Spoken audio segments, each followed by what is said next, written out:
In this episode of the How To series, we're going to have a look at the data hub and how you could potentially utilise that in your save to improve results, and also have a look at how the first half of the season with Aston Villa has gone so far.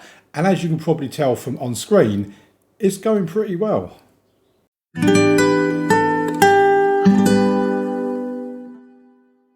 Okay, welcome back. So let's get into the review of the first half of the season with Aston Villa.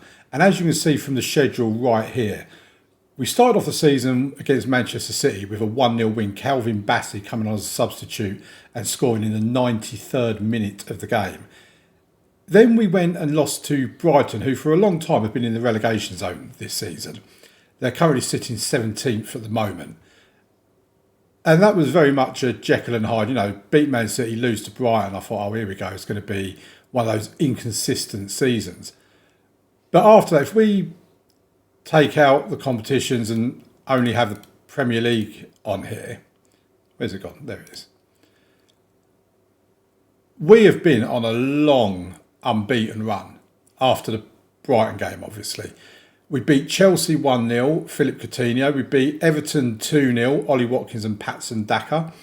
Then Luca Digne, I'll get into him in a bit because he's been a menace, with the only goal and a 1-0 win against Wolves. Then we beat Sheffield United 2-1, Luton 2-0. Now, you could probably say, after we've got past Man City and Chelsea, that these games have been quite generous. And even Chelsea was generous, the fact that they've already sacked Pochettino and got a new manager in. But then we had Tottenham, where we won 2-0, a 2-2 draw away from home on the telly against Liverpool, then a 1-1 draw at home to Fulham. And at this point, when we got a draw against Fulham, again, I was starting to think, okay, yeah, early season form is starting to even itself out, and we're now getting back into a more what you'd expect from Aston Villa, maybe. But then we went and beat West Ham 3-1. We went and beat Crystal Palace 1-0. We went and beat Bournemouth 3-1. Goals galore, really, in this. 7 goals in 3 games.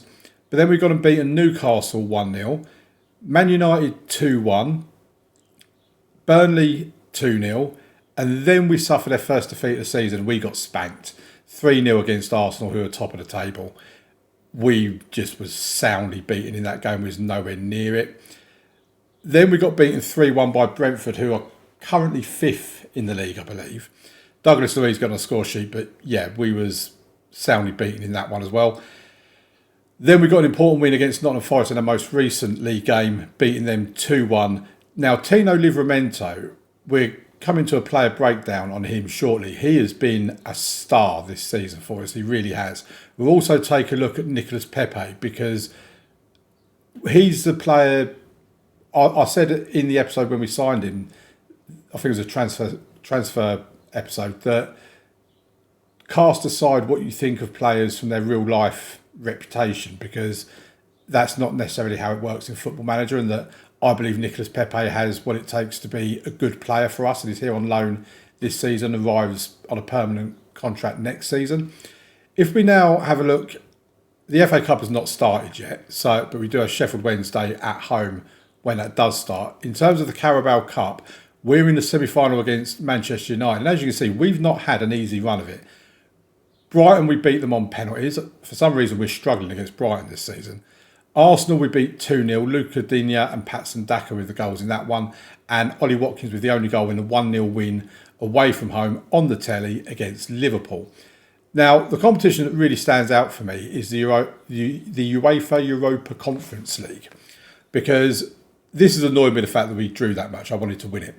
But we had Atletico Pamplona in the qualifying stage. It still baffles me that Aston Villa have to go through a qualifying stage. And as you can see, in this first game, we fielded pretty much a first choice team in this game, with Watkins getting a couple and Pepe scoring. Then in the second leg, we fielded a little bit more of a rotated team. We brought in Dominic Livakovic, Tino Livramento, Calvin Bassey. A few players brought in. Aaron Ramsey was in, for example. But Ollie Watkins started and he scored a hat-trick, 5 goals in the first 2 games of that. He's not really featured a great deal since, because it's an opportunity for me to give game time to Patson Daka and to Cameron Archer. Then in their group, we had Aberdeen, Maccabi Tel Aviv, and HGK. Don't know what that stands for. Yep, it stands for that. I'll let you read that, the Finnish team. So against Aberdeen, again, a much rotated team. Livakovic, this is kind of like a second string team. Livakovic in goal, Livramento, Callum Chambers, Calvin Bassett, Courtney House, Tillemans, Nakamba, Dodonka, Bailey, Ramsey, Patson, Daka. We have recently brought in Jacob Ramsey instead of Aaron Ramsey as well. Then against Maccabi Tel Aviv, we won 3-1 with goals from Pepe, Tillemans and Daka. Tillemans starting to enjoy this competition. Then against HGK, we had to play Philip Coutinho because of injuries. Tillemans has missed a penalty as well. And Coutinho got 2, Livramento got 1. Then against HGK in the return game, Tillemans on the score sheet again in a 1-0 win. Then we played Aberdeen 3-0, Pepe, Jacob Ramsey and Tillemans again on the score sheet. I mean, how many goals he's got? 1, 2, 3, 4 goals Tillemans has scored in the Europa League so far. And then Nicolas Pepe with the only goal in a 1-1 draw against Maccabi Tel Aviv in the return game. This time Cameron Archer didn't particularly play very well. But what's been really nice, when we actually look at all the competitions, filter it down, there you go. So now we've got all the competitions on screen. Whenever we've had these Europa League games, we've been able to field our reserve team effectively, which has meant we've been able to keep pretty reasonable fitness levels into our first team. If we go into the Premier Division, have a look at the stages. Actually, we are second in the table. We've got the joint second best defensive record. Arsenal and Liverpool have scored more than us. We've not been scoring a massive amount of goals, only 29 goals in 19 games. But because of how good our defensive record has been, we've actually been pretty good in that department. Now, when you have a look at the number of goals we've scored, we actually fall around mid-table, to be quite honest. So going into the second half of the season, it's maybe something we need to look at a bit more.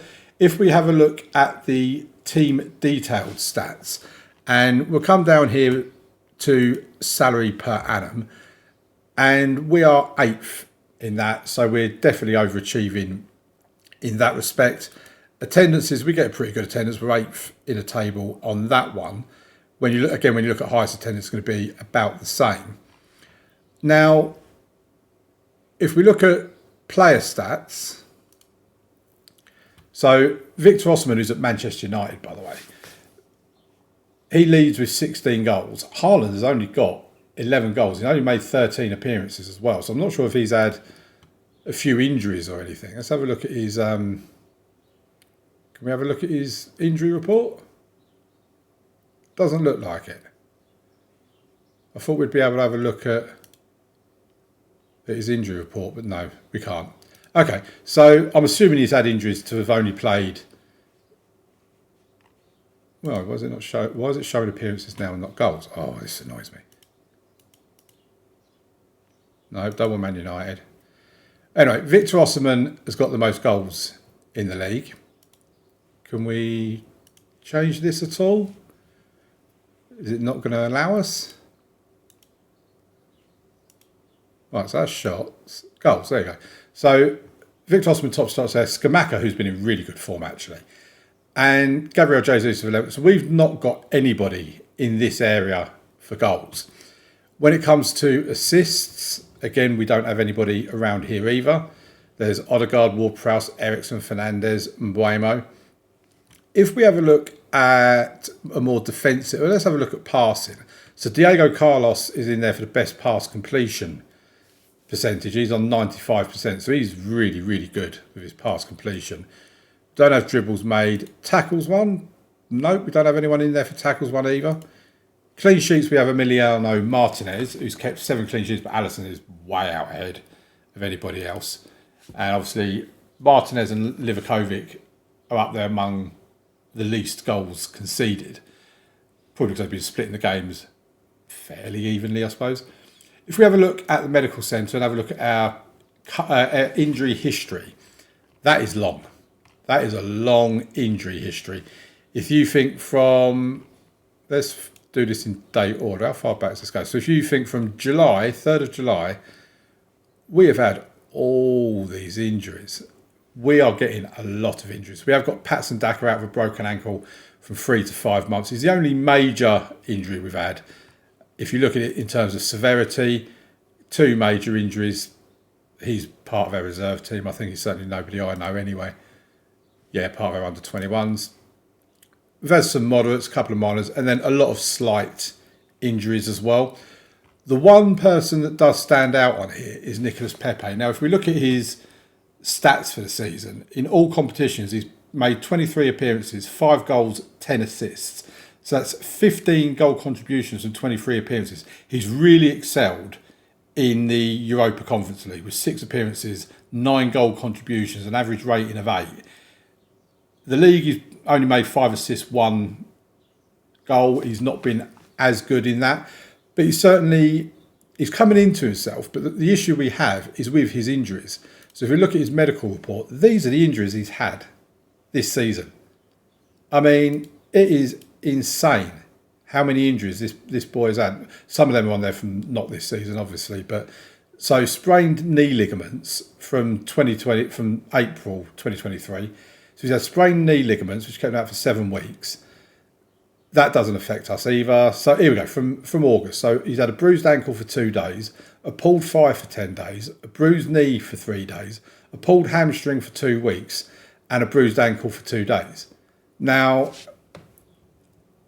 apart from the fact he's made of glass, there's not really anything overly repetitive on there, other than the fact that there was 4 months between the 2 occasions he bruised his ankle. But it's always something to do with his legs. And well, it says here injury susceptibility average. I would say his injury susceptibility is quite high because that's, 5 injuries in the first half of the season. On that rating, he's going to be 10 injuries by the end of the season, which is a shame because you can see there he's had that for a couple of days. It's not really had much of an effect. But then he's had the next one's come in less than a month. Then the next one's come in just over a month. Then the next one's come a couple of weeks later. Then the next one just over a month from that. He doesn't get to have a real good run in the team before he's then picking up some sort of injury, which is highly frustrating. So if we have a look at the actual squad, let's have a look at it in terms of appearances, who's made the most appearances for us. Ezri Konsa has made the most appearances, 28 appearances, 23 starts, 5 subs, exactly the same as Diego Carlos. I think that says a lot about why our defence is so good, because them two are just rock solid there in defence. Then it's Douglas Luiz, Boubacar Kamara, Philippe Coutinho, Ollie Watkins. I've got to admit, I've been pretty disappointed in Ollie Watkins because he's got 12 goals, 14 goal contributions in 29 games. It's pretty much a goal contribution every other game. He's only got 6 goals in 18 league games. That's 1 goal in every 3. And I think going forward in terms of scoring goals, we probably need to do better than Ollie Watkins.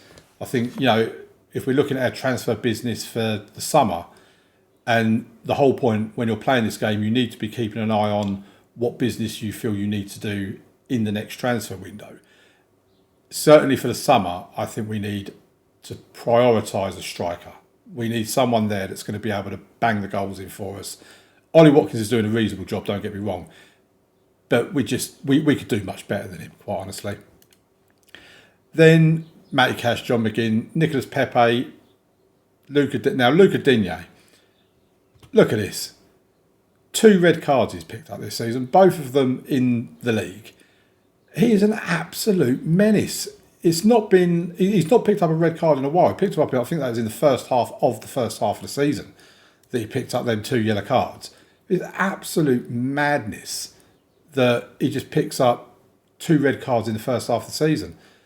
There you go to see Livakovic and Martinez pretty level. I mean, Livakovic has actually made more appearances than Martinez, but that's mainly because Martinez has picked up an injury that's kept him out for a few weeks. If we look at goals, who our top goal scorers are, Ollie Watkins tops that with 12 goals so far this season. Tillemans is second with 7 goals this season. And then Pepe is actually third with 5. Then we've got Coutinho and Patson Daka. Now, Patson Daka I could probably give more chances to, if I'm being completely honest, because 4 goals in 14 appearances, 8 of those, only 8 being starts. He probably does deserve to be given a bit more of a chance. Maybe I need to play him a few games ahead of Ollie Watkins. But then after that, you're just down to 2s and 1s and whatever else. If we look at assists, Nicolas Pepe, who's 3rd in our goal scoring list, is top of our assists. 10 assists for us this season. The nearest one is Coutinho, who's only on 6, Digne on 5, Cash on 4. That is quite evident there when you look at that. 2 of our fullbacks are in the top 4 of our assists for the season. 9 goals have come from the fullbacks, whipping in those crosses. They have been quite crucial to us, in all honesty.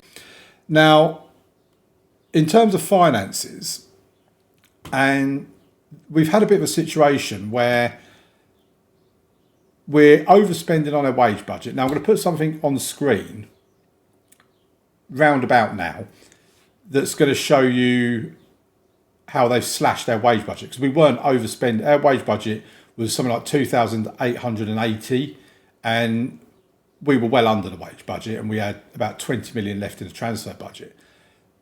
But then I noticed down here, we were failing financial fair play. We then got an inbox notification saying that extra funds have been put into the club to help with financial fair play. And as a result of that, I then got another email that said that my transfer budget has been withdrawn and my wage budget has been cut. So as a result of my wage budget being cut, we're now overspending on our wage budget. So I'm hoping they're not going to judge me on that, considering they've cut it when I can't do nothing about it. But it's also going to be interesting to see whether I'm going to be made to sell players based on the fact that I'm currently overspending on my wage budget. It will be very interesting to see what happens, because our squad is pretty thin as it is at the moment. I'm not really sure we've got the scope to be able to sell too many players, but we'll see what happens, and I'll give you an update on that at the end of season video, which will be next week, next Sunday, 2 p.m, New Year's Eve, to see whether or not we did have to do that. Who knows? It could affect our season massively if we have to sell players, and we could find ourselves dropping down the table quite heavily. Anyway, I think that's probably about it in terms of the season 1 preview or review for the first half of the season. So we'll go and have a quick intermission, and then we'll be back for how you can use the data hub in your save to help improve your results.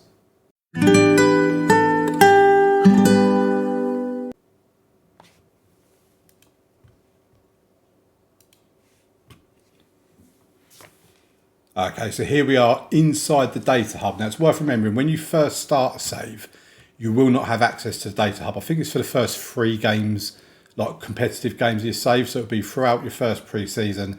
Then you'll play the first 3 competitive games in your save, and then you'll have access to the data hub. Now, the data hub is a bit of a controversial part of the game. Maybe not controversial, but it's a discussion point for people, because some people can't stand the data hub. They don't like using it. They don't want to use it. They think it's not for them.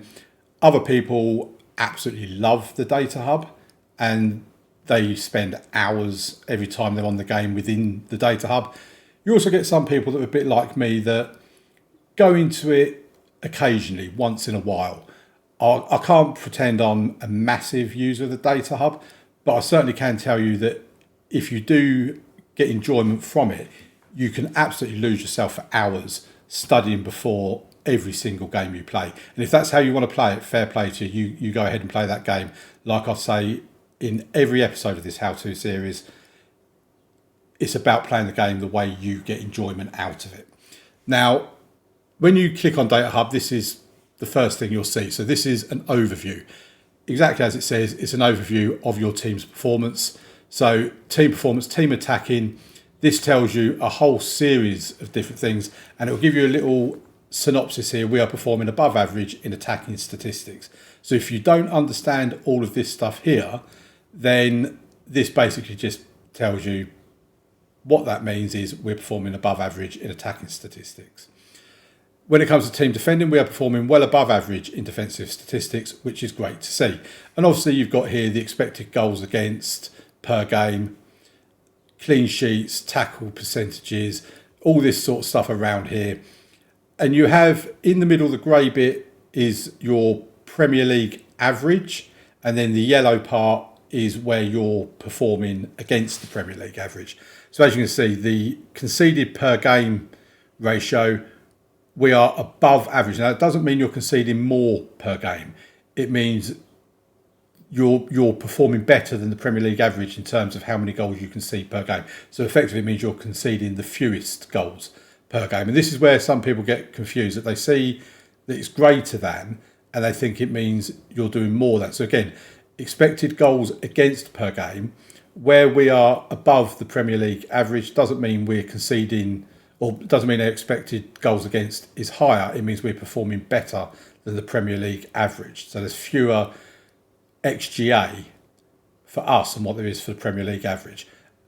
And just bear that in mind when you're looking around all this. So again, team attacking, passing percentage, if you look at that, that looks like we're pretty much the same as the Premier League average. This one here is fouls against per game. Go away. Oh, didn't mean to, oh, actually I can do that because then it'll show it in more detail. Fouls against per game, we're doing better than the Premier League average. Goals per game, shots per game, shots on target ratio, all of this. Dribbles per game, we're much lower than the Premier League average. Now, this screen is great if you just want an overall look at things. If you see something here like overall match momentum, if you want to have a look at that, just click on here and it'll tell you the match momentum. And as you can see, in the game against Nottingham Forest, we dominated the momentum in that match. And then down here, again, if this doesn't mean anything to you, this here will tell you what you need to know. So Aston Villa maintained stronger momentum when looking at the match overall. In the first half, Aston Villa enjoyed a better time of things and were generally the dominant team throughout this period. Aston Villa was strong in the second half and was superior to Nottingham Forest after half-time. Between minutes 48 and 98, Aston Villa were clearly dominant. So that just tells you what you need to know, really. Then you get into the team side of things. So you come on to team performance. Now, as you see, there's no analytics have been requested here, and I'm certainly not going to fill up my entire page. But what's the first thing I should point out is when you're doing this, if your screen size is smaller than what mine is, you won't fit as much on your screen as what I do. So, for example, I'm playing on a PC. I've got a 20 or two 27-inch monitors. I can fill up this whole screen and get loads and loads and loads of analytics on here. If you're playing on, say, a 14-inch laptop, for example, you're going to fit half of what I can fit on your screen. So you may need to be a bit more selective in terms of the items that you use. Now, to get anything on here, what you need to do is click on Ask For, and you've got a few suggested ones here. What I like to do first of all is go to Scattergraph this season, and then I look for the set pieces. So I want to know goals from set pieces. So I click on that, and that will bring up this little graph here. So as you can see from this section here, the higher up here we are, the more goals that we score, and the further over this side we are, the lowest goals or the less goals we concede. So if you can be where Man United are and where Liverpool are, then basically you're almost perfecting set pieces. Now, if you want to display this over here, it's got here displaying team analytics. Tick that box, come away, and it'll be there. The next one I will go to, again, is Scattergraph. We come down to set pieces, set piece attacking efficiency. And again, this will tell you how efficient you are in set pieces, high expected against per game, many crosses per game. We fall into this category. We have a higher expected against from set pieces than average. We complete more crosses from set pieces than average. So again, we'll put that in here. Then back into the Scattergraph,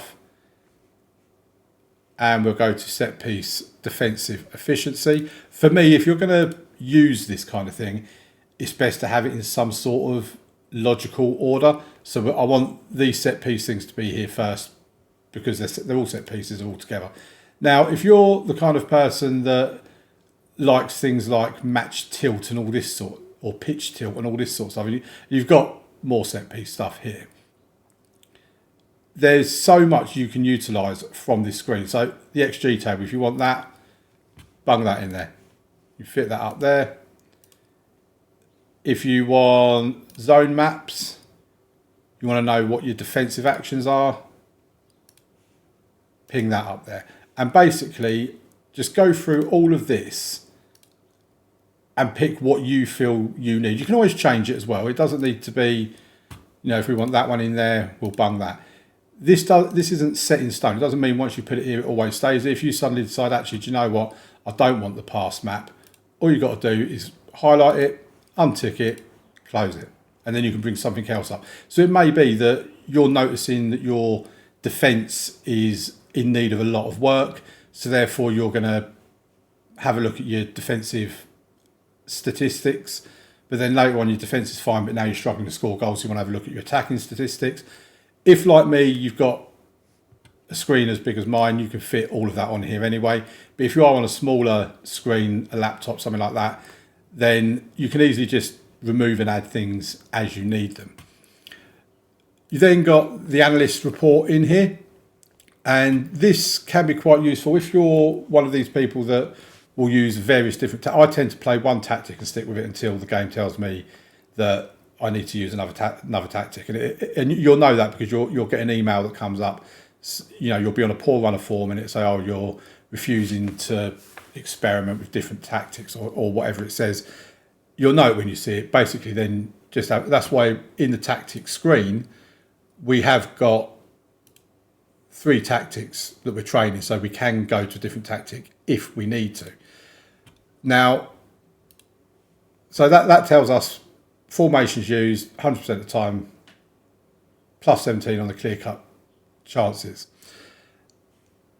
Gives you more information down here. Formations faced can be quite useful if you're into really studying the analytics. That tells you what formations you faced, the plus and minuses of the clear-cut chances.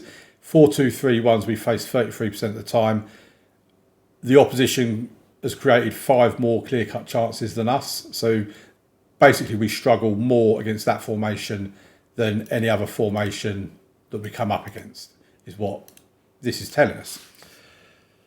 You'll get some stuff over here about scoring and conceding goals. It'll give you a bit of information up here.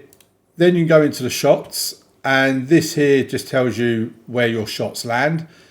And quite worryingly, we've had 5 shots gone over here, 2 shots have gone over there.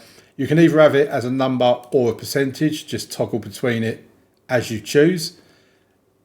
And you can also switch to goals. Where do your goals come from? Percentage, number, that kind of thing. And filter by competitions. I rarely, if ever, use this screen, but again, it's entirely up to you. Then you come onto the player, which basically this is exactly the same as the team one, but it's focused on players rather than the team performance. So if we have a look at that, there you go. You've got names on the screen. This is for assisting forwards. Get from that as you want. Again, I never ever use this screen. If I use any of the screens, it's always the team one rather than the player one.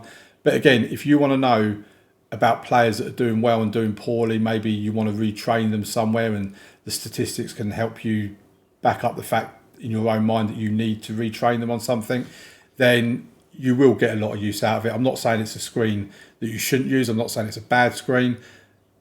It's what you want to get out of it. I just don't ever use it myself. Then you get into matches. You can select last match.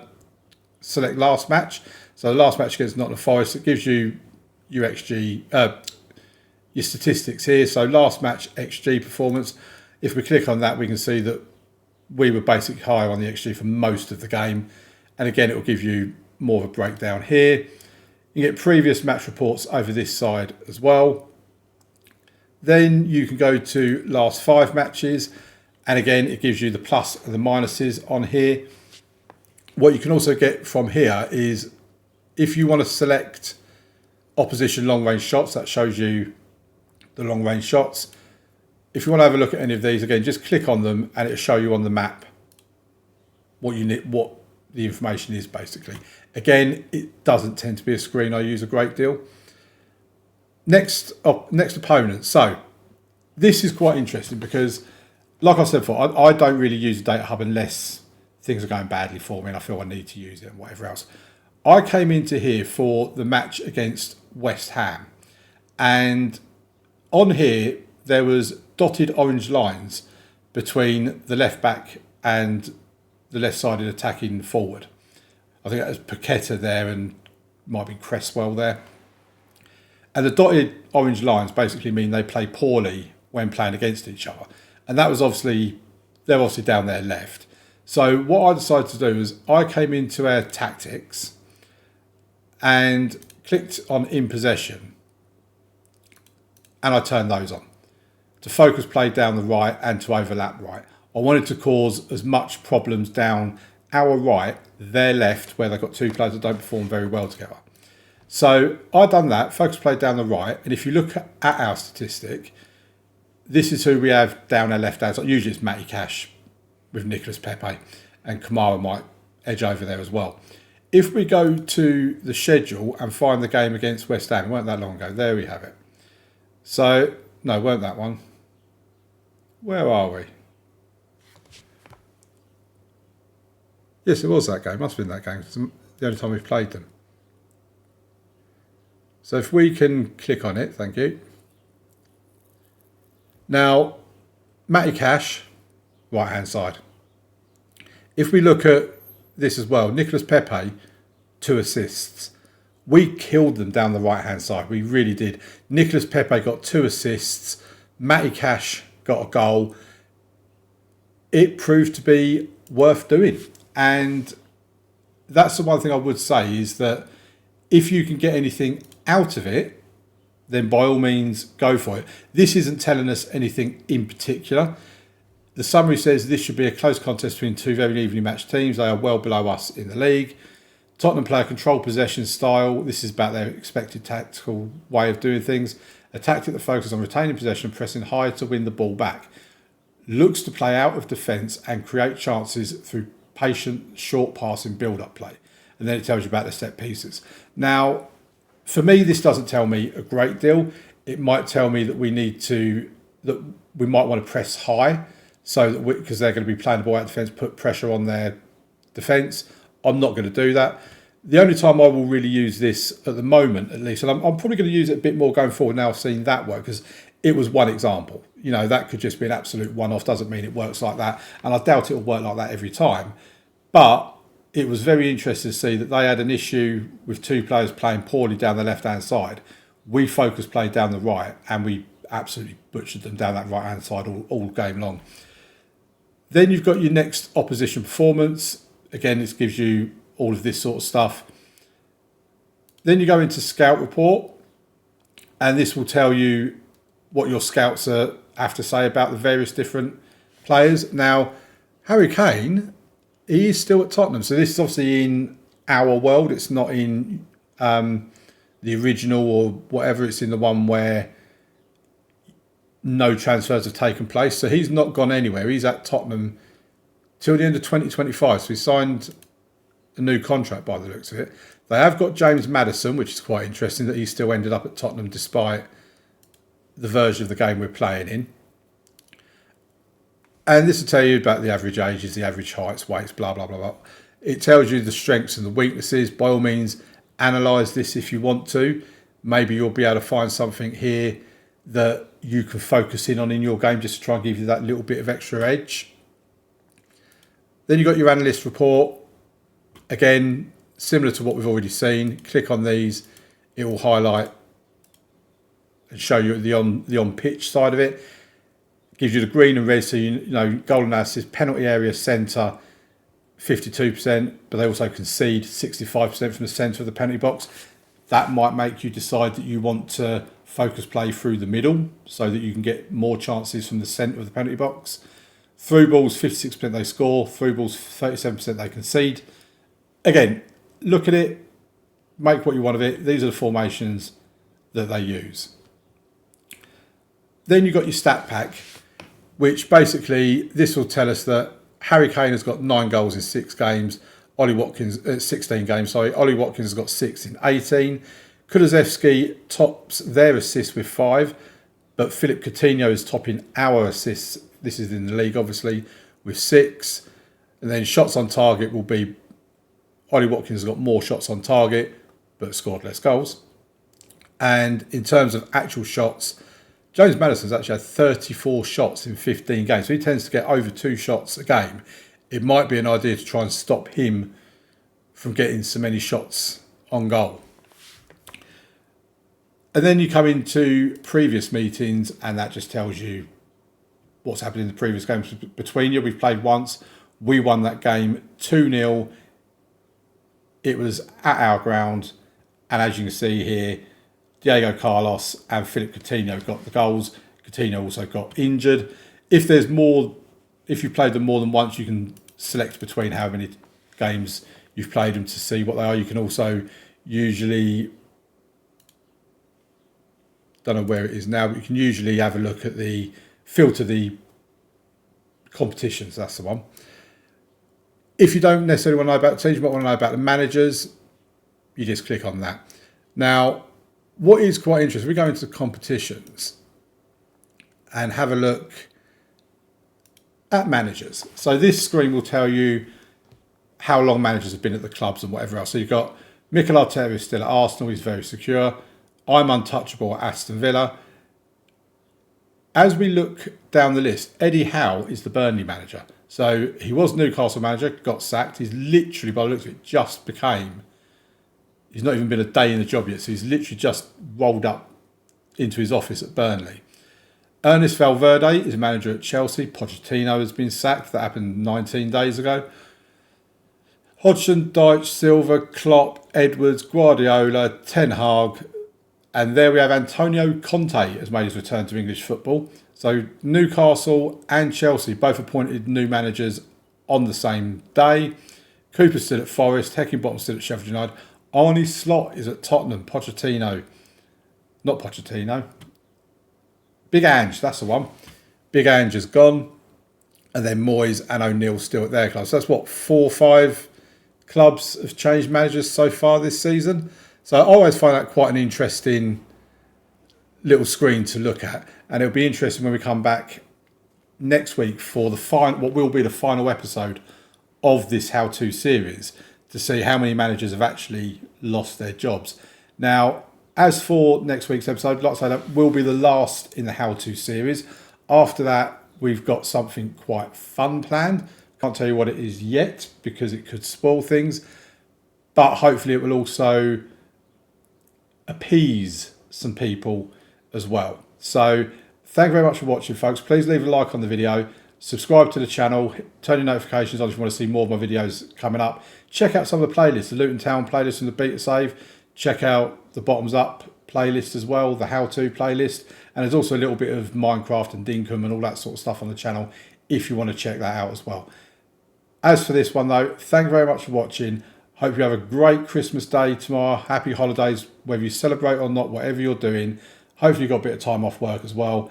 And I'll see you tomorrow at 6 p.m. for the next episode of Bottoms Up. Thank you very much. Bye.